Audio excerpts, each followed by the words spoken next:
اب دیکھیے کہ اب پریکٹیکلی ہم آتے ہیں مسئلے کے اوپر. آئی ہوپ میں اس سے زیادہ میں کر نہیں سکتا. میرے لیے ممکن نہیں ہے کہ میں اپنے احساسات کو جیسے کہ میرے ہیں آپ تک منتقل کر دوں. اور میں جانتا ہوں ایسے لوگوں کو جو 30 برس سے مجھے سن رہے ہیں اور یہ ساری باتیں سن رہے ہیں اور ٹس سے بس نہیں ہوتے.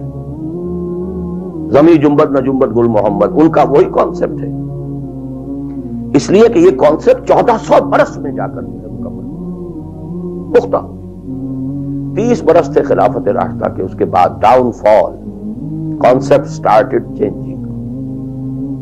دین مذہب بنتا چلا گیا، سارا ایمفیسس نماز روزے حج عبادت پر ہو گیا، دین کا تصور ہی ختم.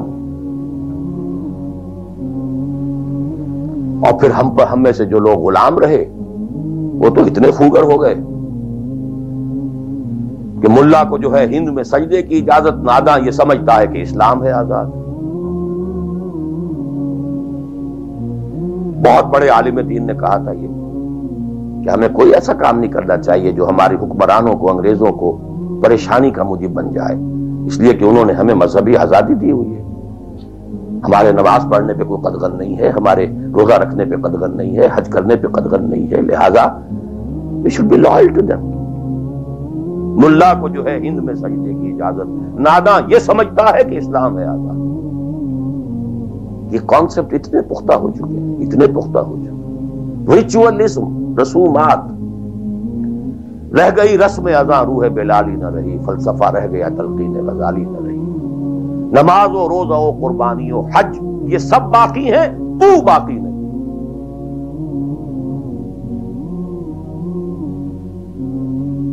نمازیں بھی ہیں، روزے بھی ہیں، تراویح بھی ہم نے پڑھی ہے. اب موسم آ رہا، عید الاضحیٰ بھی ہوگی، قربانی بھی ہوگی، حج کے لیے بھی جائیں گے. لیکن دنیا پر کوئی اثر اس کا 30 لاکھ آدمی حج کر کے آئیں گے، معاشرے پر کوئی زیرو کے برابر بھی کوئی اثر نہیں. جو خود کا جا کر کے آتے ہیں ان پر کوئی اثر ہوتا ہے؟ جیسے گئے ویسے آئے.